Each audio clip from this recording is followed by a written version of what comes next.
পরম বন্ধু থেকে ভয়ঙ্কর শত্রু রায়ান পারুল। প্রতিপক্ষকে নিজের হাতেই বরণ করে নিল রায়ান। আমরা এমনটাই দেখতে পারব আজকের পর্বে। চলুন বিস্তারিত জেনে নেই।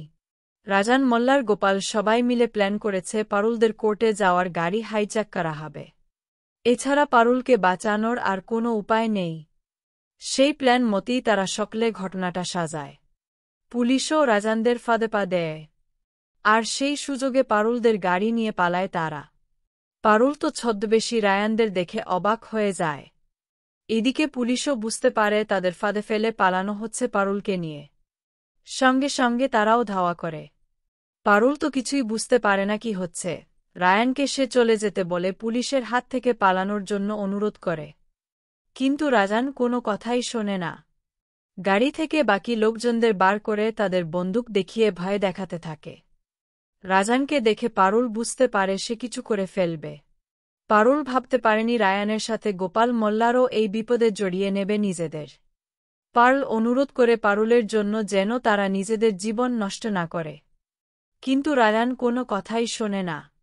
ওই দলের বাকি লোকদের বন্দুকের ভয় দেখিয়ে সত্যি কথা স্বীকার করতে বলে। তৎক্ষণে যেখানে পুলিশ এসে উপস্থিত হয়েছে, পুলিশও রাজানকে হাত থেকে বন্দুক নামিয়ে দিতে বলে, আইন নিজের হাতে তুলে নিতে না করে। কিন্তু রায়ানের মাথায় তখন আগুন জ্বলছে।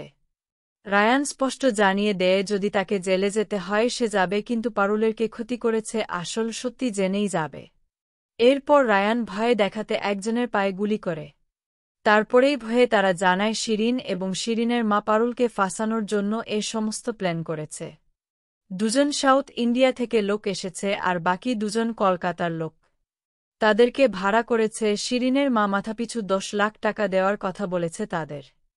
তাই জন্য তারা এই কাজ করতে রাজি হয়েছে। এইসব কথা জানতে পেরে রায়ানরা তো অবাক হয়ে যায়। কিভাবে কেউ এত নিচে নামতে পারে সে নিজেও বিশ্বাস করতে পারছে না। এরপর সকলে মিলে শিরিনদের বাড়ির উদ্দেশ্যে রওনা দেয়। ওদিকে শিরিন আর তার মা তো নিশ্চিন্ত যে পারুলকে কোর্টে চালান করে দেওয়া হয়েছে। তার শাস্তি আর কেউ আটকাতে পারবে না। কিন্তু শিরিনের বাবা সমানে পারুলকে নিয়ে চিন্তা করতে থাকে। রক্তের টান বলে কথা। এরপর পুলিশ নিয়ে রায়ানরা সকলের শিরিনের বাড়িতে উপস্থিত হয়।